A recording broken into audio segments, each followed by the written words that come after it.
Electoral bond को गैर कानूनी घोषित कर दिया गया सुप्रीम कोर्ट के द्वारा। सुप्रीम कोर्ट ने बदकिस्मती से इस पे आगे एक्शन लेने से मना कर दिया कि ईवीएम में जिस तरह से इलेक्शन लेवल प्लेइंग फील्ड नहीं है, मैनिपुलेशन को लेकर के 4 मशीनों को मिला के ये इलेक्ट्रॉनिक वोटिंग मशीन नहीं है, ये इलेक्ट्रॉनिक वोटिंग सिस्टम है।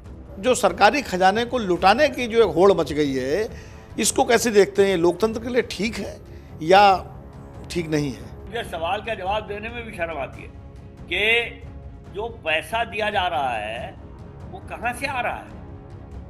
ये तो सरासर जनता को खुलेआम बुद्धू बना रहे हैं सब राजनीतिक दल।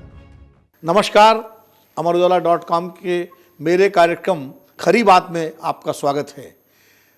हमेशा की तरह आज भी हम एक खास मेहमान से रूबरू होंगे और समसामयिक मुद्दों पर बातचीत करेंगे। इस समय दिल्ली में चुनाव का दौर है। इसके पहले महाराष्ट्र, हरियाणा, झारखंड, जम्मू कश्मीर के चुनाव हो चुके हैं। उसके पहले लोकसभा के चुनाव हुए और उन सारे चुनावों को लेकर के तमाम तरह के सवाल भी उठे, तमाम तरह की बातें भी आईं। चुनाव आयोग ने स्पष्टीकरण भी दिया। इसके अलावा राजनीति में अपराधीकरण का सवाल बहुत कई बार उठता रहा है और भ्रष्टाचार का सवाल भी। मतलब कुल मिलाकर के देश की राजनीति और लोकतंत्र के शुद्धिकरण का एक अभियान जो चला रहे हैं इस समय देश में। हमारे साथ हैं जगदीप छोकर जी, एडीआर के संस्थापक। छोकर साहब, बहुत बहुत स्वागत है हमारे इस कार्यक्रम में। धन्यवाद।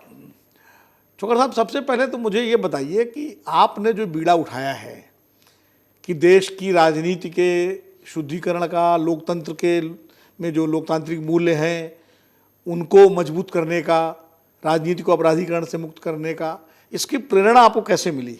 मेरे एक मित्र हैं प्रोफेसर त्रिलोचन शास्त्री, वो बेंगलोर में प्रोफेसर हैं। वो पहले अहमदाबाद में थे। प्रेरणा उनको मिली थी जी। उनको मैंने कुछ महीने तक कहा कि भाई ये हमारा काम नहीं है, लेकिन फिर उनके साथ साथ मैं भी लग लिया। और ये मैं संस्थापक नहीं हूँ, मैं सह संस्थापक हूँ। हम लोग 11 लोग थे, आईआईएम के प्रोफेसर, स्टूडेंट वगैरह, जिन्होंने ये शुरू किया था। तो ये मेरे अकेले आदमी की प्रेरणा नहीं है, ये कई लोगों की प्रेरणा इकट्ठी है। प्रेरणा की वजह सिर्फ ये थी कि लोगों को, सबको ये महसूस हुआ कि राजनीति में अपराधी गण बहुत से चुनाव में खड़े हो रहे हैं और पहले तो वो राजनीतिज्ञ अपराधियों की मदद देते थे जब बूथ कैप्चरिंग वगैरह होती थी, लठैत लोग होते थे। जी जी। फिर धीरे धीरे अपराधियों को लगा कि हम उनकी मदद करने की बजाय हम क्यों ना खुद ही इलेक्शन में खड़े हो जाएं। जी। ये मामला बढ़ता रहा और जब ये ज्यादा बढ़ गया तो ये 1998-99 में बहुत ज्यादा इसके बारे में चर्चा हुई और उसी वक्त हम लोगों को लगा कि सबको कि कुछ करना चाहिए जी। और फिर हमने मिलके एक दिल्ली हाई कोर्ट में पीआईएल की थी कि जिन लोगों के ऊपर आपराधिक मामले दर्ज हैं जी। उनको अपने बारे में सूचना मतदाताओं को देनी चाहिए। जी। तो वो उस लंबी कहानी है, मैं वो कहानी सुनाने लगूंगा तो पूरा समय निकल जाएगा। जी जी। तो बात वहां से शुरू हुई थी, फिर दिल्ली हाई कोर्ट मान गई थी। उसके खिलाफ उस समय की जो सरकार थी उन्होंने सुप्रीम कोर्ट में अपील की। हम लोगों ने उस अपील को फिर अपोज किया, वो अपील सरकार हार गई। फिर सरकार ने और पार्लियामेंट ने रिप्रेजेंटेशन ऑफ पीपल एक्ट को में संशोधन किया।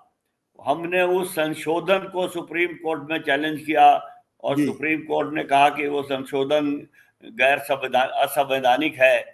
तो ये सारा किस्सा 4-5 साल चला और उस किस्से में, उस 4-5 साल में हम लोग साधारण तौर पर शिक्षक लोग थे, लेकिन हम उसके बाद फिर एक्टिविस्ट हो गए और वो फिर चलता ही रहा। उसके बाद एक के बाद एक और चीजें होती रही और हमें समझ में आया कि अपराधीकरण वाला मामला तो शायद है ही, लेकिन उसके पीछे बहुत कुछ है और हम लोग उसमें गहरे में जाते गए और अभी तक उसके गहराई में ही जा रहे हैं, नीचे तक पहुंचे नहीं है। अभी तक गहराई में ही डुबकी लगा रहे हैं। आप सही कह रहे हैं। आपने राजनीति के अपराधीकरण का मुद्दा सरफेस पे लाए आप, और अब जो भी उम्मीदवार हैं उनको देना पड़ता है एफिडेविट बताना पड़ता है उनके खिलाफ कितने आपराधिक मुकदमे दर्ज हैं, तो कम से कम जनता के सामने, मतदाताओं के सामने एक तस्वीर साफ होती है। ये एक बड़ा काम हुआ। और इसके बाद जब आपकी रिपोर्ट्स जो आती हैं हर चुनाव के बाद, और उसमें हम लोगों को ही पता लगता है कितनी आपराधिक छवि वालों को किस दल ने कितने लोगों को टिकट दिया, तो इससे राजनीतिक दलों का भी उनकी सो कॉल्ड उनकी नैतिकता है, जो उनके जो दावे हैं, उसका ही पर्दाफाश होता है। ये बड़ा काम आपने किया है और चुनाव सुधार के लिए भी आप लोग लगातार प्रयासरत हैं। इलेक्टोरल बॉन्ड का एक बड़ा मुद्दा एडीआर ने उठाया, आप लोगों ने उठाया, और फाइनली उसमें आपकी जीत हुई। आप सरकार से लड़े, चुनाव आयोग ने जिस तरह उसमें ढीलापन दिखाया उसमें भी आपने लड़ाई लड़ी इलेक्टोरल बॉन्ड की। तो ये जो पूरी कहानी शुरू हुई इलेक्टोरल बॉन्ड वाली, थोड़ा इसको भी आप हमारे दर्शकों को बताएंगे? कि इलेक्टोरल बॉन्ड की कहानी तो जिस दिन संसद में बजट पेश हुआ और जिसमें इलेक्टोरल बॉन्ड का जिक्र हुआ उसी दिन से शुरू हो गई थी, क्योंकि उसी दिन बजट स्पीच में स्वर्गवासी अरुण जेटली, जो उस समय वित्त मंत्री थे, उन्होंने अपनी बजट स्पीच में इसका जिक्र किया था। 2 पैराग्राफ थे।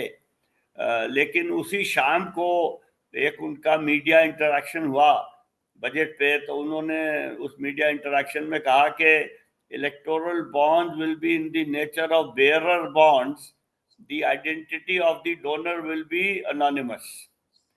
तो जब से अगले दिन सुबह मैंने, मेरे ख्याल में ये 2 फरवरी या 1 फरवरी 1997 की बात है, जब मैंने अगले दिन अखबार में ये पढ़ा, तो उसी वक्त से हम लोगों ने ये शुरू किया था कि जो चीज़ आप एक तरफ तो कह रहे हैं कि ट्रांसपेरेंसी होगी चुनावी चंदे में, और दूसरी तरफ कह रहे हैं कि डोनर की आइडेंटिटी अनोनिमस होगी। तो मैंने एक लेख उसी वक्त लिखा था कि मैं एक डिक्शनरी ढूंढ रहा हूँ जिसमें ये लिखा हो कि ट्रांसपेरेंसी और अनोनिमिटी, ये दोनों शब्दों का मतलब एक ही है जी। तो उसके बाद फिर उसके बाद अनाउंसमेंट हुई, फिर बजट की डिटेल आई, उसमें और चीजें निकली। तो हमने फिर जाके सितंबर आई थिंक 1997 में, नहीं 2017 में, हाँ 2017 की बात है जी। हाँ, तो सितंबर 2017 में हमने सुप्रीम कोर्ट में पीआईएल दाखिल कर दी थी जी। कि ये जो पूरी स्कीम है ये संविधान के अनुकूल नहीं है, ये गैर संवैधानिक है और इसको रद्द किया जाए। तो हमारी उस अपील की बहुत दिन तो सुनवाई हुई नहीं। फिर 2 साल के बाद एक सुनवाई हुई, उसमें जो उस समय चीफ जस्टिस थे, उन्होंने लिखा कि this petition raises very weighty issues which have a bearing on all aspects of the electoral system in the country, और इसको जल्दी से जल्दी सुना जाना चाहिए। लेकिन उसके 2-3 साल बाद तक उसको सुना नहीं गया। फिर एक और सुनवाई हुई, उसमें जो उस वक्त मुख्य न्यायाधीश थे उनको तो शायद समझ में नहीं आया कि क्या बात थी, उन्होंने बड़ी अजीब सा एक ऑर्डर दिया और फिर सुनवाई नहीं हुई। इस बीच हम लोग जल्दी सुनवाई करवाने की तो याचिकाएं देते रहे सुप्रीम कोर्ट में, लेकिन उन पे कुछ असर नहीं हुआ। फाइनली जाके मेरे ख्याल में नवंबर 2013 में वो सुनवाई होनी शुरू हुई। 2023 में वो हियरिंग हुई और नवंबर में हियरिंग हुई और उसका फैसला सुप्रीम कोर्ट ने मेरे ख्याल में फरवरी 2024 में सुनाया। जी बिल्कुल। वो उस वक्त 2024 के लोकसभा चुनाव सर पर थे, तो बहुत से लोगों ने कहा कि ये हम लोगों ने इसलिए किया था कि हम इस 2024 के चुनाव में कुछ असर डालने की कोशिश कर रहे थे। तो हमने बहुत लोगों को ये समझाया कि भाई हमने तो पिटीशन 2017 में डाली थी जी। उसके बाद 2019 का चुनाव हुआ, हम कहते रहे जल्दी सुनो, वो नहीं सुना गया। हम फिर बाद में कहते रहे जल्दी सुनो, वो सुप्रीम कोर्ट ने अपनी स्वेच्छा से उसको नवंबर 2023 में सुना और वो फैसला दिसंबर 2023 में भी दे सकते थे जी, उन्होंने दिया। हाँ, उनका अपनी मर्जी थी कि उन्होंने फरवरी 2024 में फैसला सुनाया और उस फैसले से काफी शोर मचा। और फिर जब उनसे पूछा गया कि आप असली डेटा दीजिए, तो स्टेट बैंक ऑफ इंडिया ने डेटा देने से मना कर दिया। उसके बारे में फिर जो सुप्रीम कोर्ट में हुआ वो सबको मालूम है। तो फाइनली वो डेटा निकल के आया और ये पता लगा कि हजारों करोड़ का अनअकाउंटेड पैसा अजीब सिचुएशन, अजीब हालात में लोगों ने पॉलिटिकल पार्टियों को इलेक्टोरल बॉन्ड के तौर पे दिया। कोई छोटी मोटी बात नहीं थी। इसके बारे में अब ये पॉलिटिकल और बिजनेस का नेक्सस तो आगे सामने आ गया। उसको खत्म करने का कोई इंतजाम अभी तक नहीं हुआ है। दरअसल होना तो ये चाहिए था कि जब इलेक्टोरल बॉन्ड को गैर कानूनी घोषित कर दिया गया सुप्रीम कोर्ट के द्वारा, तो जिन लोगों ने, जिन पार्टियों ने ये पैसा लिया, एक तो वो पैसा वापस होना चाहिए, सरकार के खाते में आना चाहिए जहाँ भी, और दूसरा उन पर भी कोई कार्रवाई होनी चाहिए, क्योंकि गैर कानूनी काम अगर हो रहा तो कार्रवाई होनी चाहिए। और विडंबना ये है कि ये सुप्रीम कोर्ट ने बदकिस्मती से इस पे आगे एक्शन लेने से मना कर दिया। हाँ, ये भी एक विडंबना है कि उसके बाद उस तरह की कोई कार्रवाई नहीं हुई। अभी दो पिटीशन फाइल हुई थी, उन दोनों को सुप्रीम कोर्ट ने रिजेक्ट कर दिया। और अब मुझे सुनने में आ रहा है, कोई पक्की बात नहीं है, कि एक शायद वो जो सुप्रीम कोर्ट का फैसला था उसकी शायद एक उनमें से रिवीजन पिटीशन फाइल करने की सोच रहे हैं। अच्छा, मतलब उस फैसले को रिव्यू पिटीशन का प्रावधान है। जिस बेंच ने वो फैसला दिया था, वो बेंच अपने फैसले पे अपने चेंबर में बैठ के फैसला करता है कि इसको रिव्यू करना चाहिए कि नहीं करना चाहिए। ओपन हियरिंग नहीं होती है आमतौर पे। तो उनमें से एक जिन्होंने वो किया थी, पिटीशन डाली थी, मुझे सुनने में आया कि वो सोच रहे हैं उसका रिव्यू करवाएं, अभी पक्का नहीं है। हाँ, मतलब ये एक तरह से एक प्रोसेस, थॉट प्रोसेस ये भी है कि रिव्यू कराने का।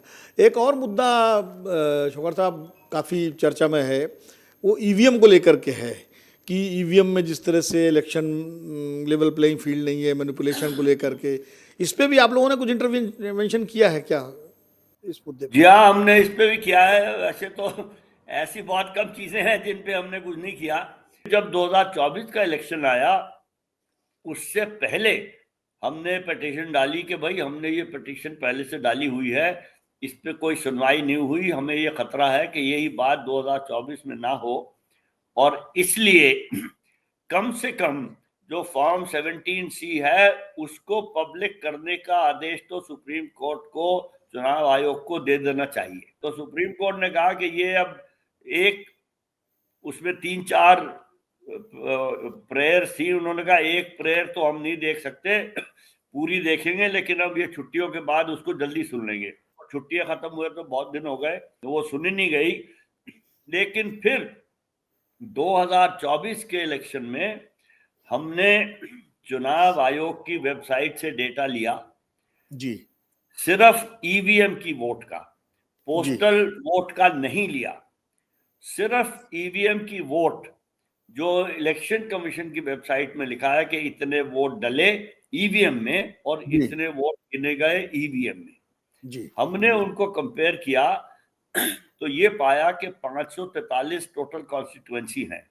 जी, उनमें से 5 कॉन्स्टिट्यूएंसीज में तो कोई दिक्कत नहीं थी, जी, लेकिन 538 चुनाव क्षेत्रों में जो ईवीएम के वोट डले और जो ईवीएम के वोट गिने गए उनमें अंतर था। 538 543 में से ये 99% होता है। उसमें बहुत सियों में वोट कम गिने गए, बहुत सियों में वोट ज्यादा गिने गए। टोटल फर्क शायद 5 लाख का था मुझे वो नंबर अभी याद नहीं है। जी, जी, लेकिन हमने कहा कि इसके बारे में ये बताना चाहिए कि भाई ये कम गिने जाने और ज्यादा गिने जाने का तो कोई मतलब नहीं है, क्योंकि ईवीएम एक मशीन है, उसमें एक दफा जो वोट डल गए वही गिने जाएंगे। हाँ, तो एक दफा मशीन में जाने के बाद वोट गायब तो नहीं हो सकते, या उसमें एक्स्ट्रा वोट नहीं आ सकते। जी, तो इसका कोई जवाब चुनाव आयोग ने नहीं दिया। अभी 7 जनवरी को जो चुनाव आयोग ने एक प्रेस कॉन्फ्रेंस की, जिसमें दिल्ली के चुनाव की तारीखें बताने वाले थे, जी, उसमें मुख्य चुनाव आयुक्त ने करीब 40 मिनट तक भाषण दिया और उसमें दुनिया भर की बातें बताई। जी, शेरो शायरी भी की जी, शेर व शायरी भी की उन्होंने उसमें। अब वो, हाँ, वो भी की। उसमें उन्होंने इस बात पे करीब 2-3 मिनट बोला।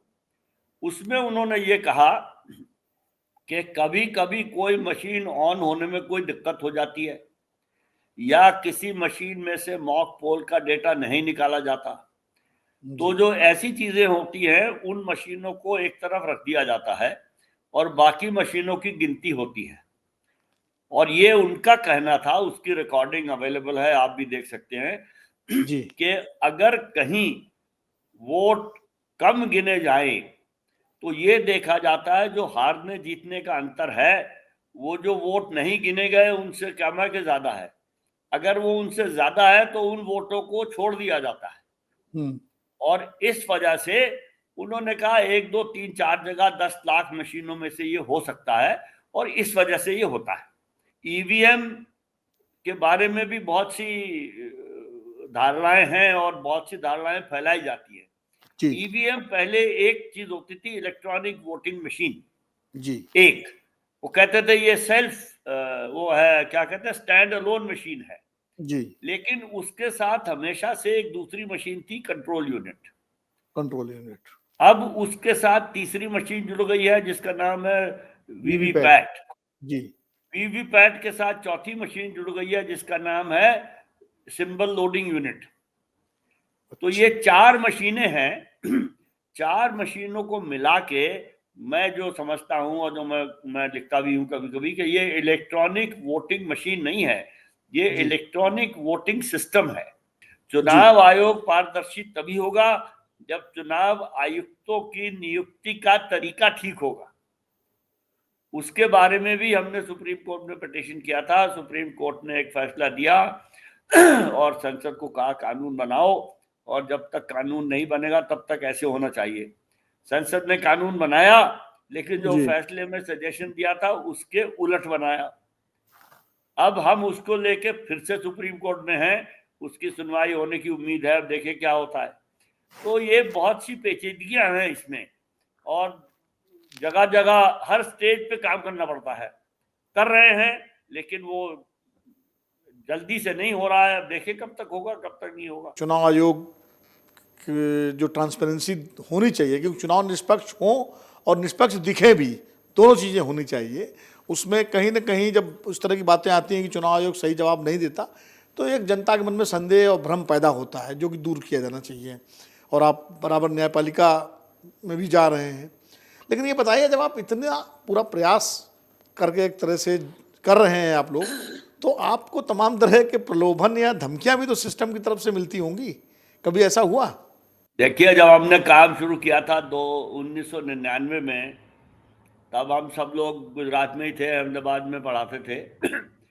तो पहले 2-4 साल तो हमें धमकियां डायरेक्टली तो नहीं, इनडायरेक्टली आई। प्रलोभन तो कभी किसी ने दिया नहीं, जी लेकिन अब धीरे धीरे वो धमकियां भी, पहले खत्म हो। 4-5 साल के बाद वो बंद हो गई। कभी कभी कोई मुकदमा कर देते हैं, वो मुकदमा खारिज हो जाता है कोर्ट से। तो कोई प्रलोभन तो कभी किसी ने नहीं दिया। हाँ, एक बात है कि जो पहले लोग हमें डोनेशन देते थे, अब वो नहीं देते। उनको उसमें कमी शायद आई? कुछ, हाँ, उनमें बहुत ज्यादा कमी आई। उनमें शायद लोगों को धमकियां गई हों या प्रलोभन गए हों।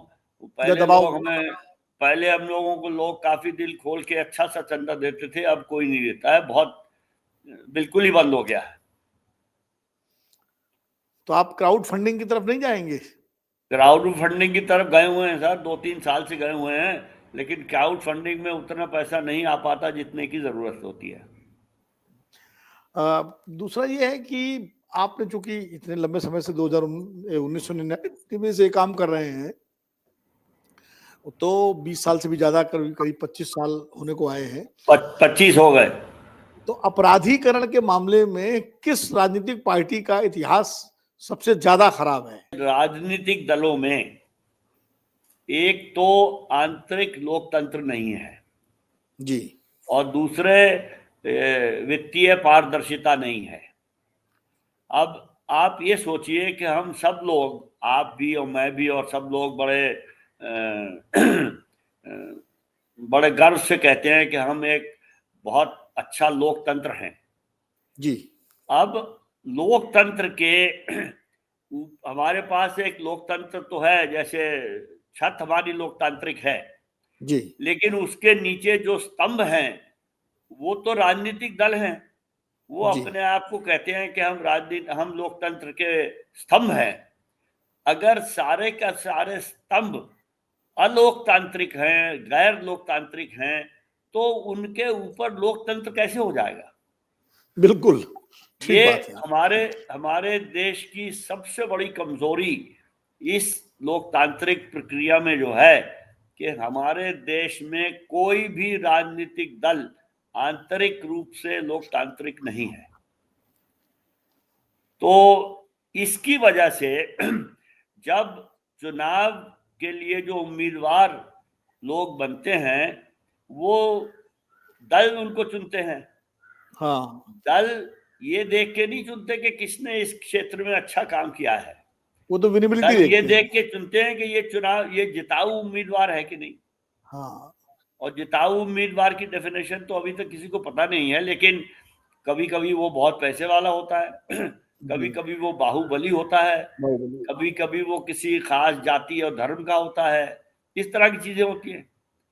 और दूसरी बात कि जो उम्मीदवार है वो अपने जो मतदाता हैं उनका कृतज्ञ नहीं होता, होता है, जी लेकिन मतदाताओं से कृतज्ञता बाद में आती है, पहले टिकट देने वाले का कृतज्ञ होता है।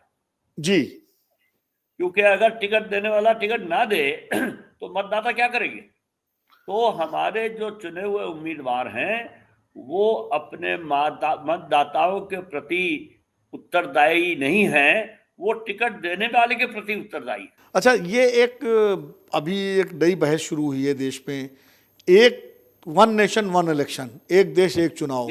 ये नहीं कहा है, ये तो 6 साल से चल रही है। नहीं 6 साल चल रही, लेकिन अब तो उस पर कानून लाने की बात भी हो रही है, उस पर रिपोर्ट भी आ गई। ये तो मैंने नहीं तो 2018 में इस पे पेपर लिखा था 44 पन्ने का कि जब देखिए कानून आना इतना आसान नहीं है, और कानून आएगा तो उसको चुनौती दी जाएगी। वो कानून जो है वो पहले तो आएगा नहीं मेरे विचार में, और अगर आएगा तो वो फिर बेसिक स्ट्रक्चर की जो डॉक्ट्रिन है उसके खिलाफ होगा और उसको चैलेंज किया जाएगा। तो आपको क्या लगता है कि ये मतलब नहीं होना चाहिए इस तरह की ये व्यवस्था जिसके बारे में कहा बिल्कुल जाता नहीं होना चाहिए, बिल्कुल नहीं होना चाहिए, और ये होना संविधान के विरुद्ध है। लेकिन ये सरकार का देखिए, सरकार सरकार का तर्क है कि कानून लगातार चुनाव होने से जो है तमाम सारा सरकारी कामकाज प्रभावित होता है और विकास के कामों में बाधा पड़ती है। अरे किसने कहा है ये? देखिए, दो बातें हैं। एक तो यह है कि चुनाव पे खर्चा बहुत होता है, जी वो खर्चा कम हो जाएगा अगर एक देश एक चुनाव होगा। तो खर्चा करता कौन है? चुनाव आयोग तो 4,500-5,000 करोड़ खर्चा करता है। बाकी जो 70,000 करोड़ खर्चा तो राजनीतिक दल और राजनीतिक उम्मीदवार करते हैं। जी वो कम कर देंगे क्या? और वो खर्चा भी इसलिए होता है कि आंतरिक लोकतंत्र नहीं है। जी दूसरी बात कि सरकारी कामकाज क्यों बंद होता है? मॉडल कोड ऑफ कंडक्ट लागू हो जाता है। अब मॉडल कोड ऑफ कंडक्ट तो लागू है, और ये सरकारी सरकार में जो पे कमीशन है वो लागू हो गया है। जी ये मॉडल कोड ऑफ कंडक्ट का उल्लंघन नहीं है। मॉडल कोड ऑफ कंडक्ट तो सिर्फ ये कहता है कि जो कोई नई स्कीम है जिसका चुनाव के नतीजे पे असर पड़ने की आशंका है, जी उसके बारे में चुनाव आयोग से परमिशन लीजिए।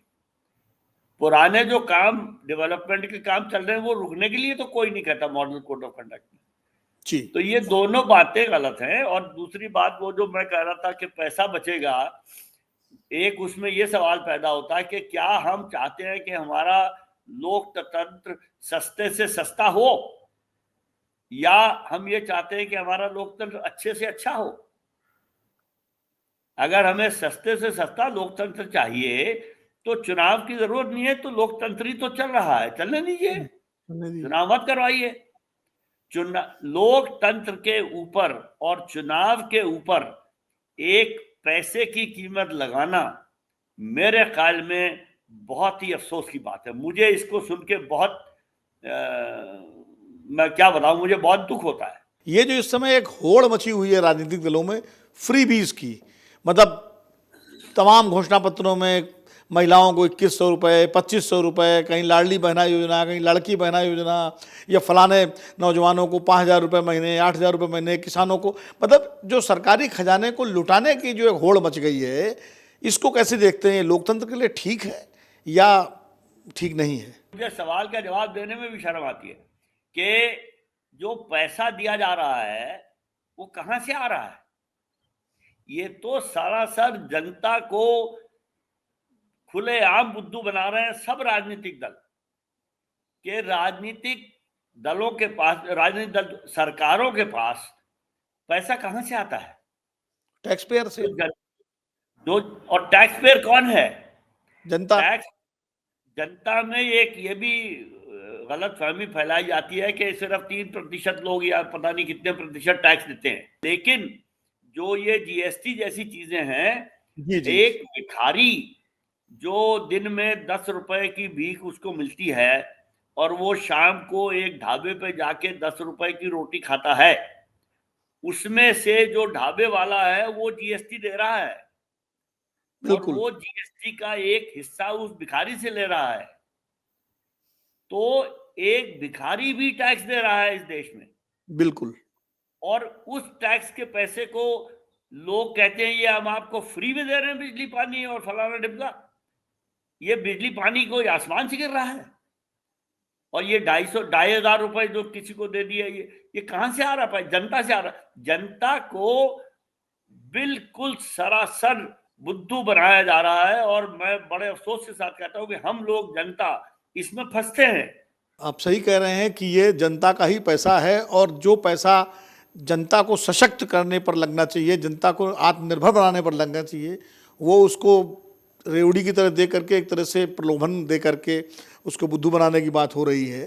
सर, एक अंग्रेजी में कहावत है कि आप एक आदमी को खाने को मछली दे दीजिए तो आप उसकी एक वक्त की भूख मिटा देंगे जी। लेकिन अगर आप उसको मछली पकड़ना सिखा दीजिए तो आप हाँ, उसकी सारी उम्र की भूख मिटा देंगे। मिटा देंगे। बिल्कुल, आपने छोकर साहब बिल्कुल सही बात कही, और खास करके चुनाव की प्रक्रिया को लेकर के, उसको पारदर्शी बनाने को लेकर के, राजनीति से अपराधीकरण खत्म होने के बजाय वो बढ़ता जा रहा है, इन सब पर जो अपनी बात कही है, और फ्रीबीज को लेकर के भी आपने जो विचार रखे हैं, एक देश एक चुनाव को आपने जिस तरह बताया कि उससे देश की लोकतांत्रिक जो आत्मा है उसको चोट पहुंचेगी, मुझे लगता है ये सारी बातें बड़ी प्रासंगिक हैं और लोगों के बीच में एक चर्चा का बिंदु होना चाहिए। बहुत बहुत धन्यवाद आपका, बहुत बहुत आभार कि आपने समय निकाला। तो ये थे जगदीप छोकर जी, एडीआर के सह संस्थापक, और भारत में चुनाव प्रणाली के सुधार और राजनीति को अपराधीकरण से मुक्त करने की जो मुहिम चल रही है उसके सूत्रधार, उसके प्रमुख कर्णधार। अगले हफ्ते हम फिर मिलेंगे इसी कार्यक्रम में एक नए मेहमान से के साथ। तब तक के लिए विनोद अग्निहोत्री को इजाजत दीजिए। नमस्कार। अमर उजाला जीवांजलि के सारथी की मदद लें और महाकुंभ में स्नान जरूर करें।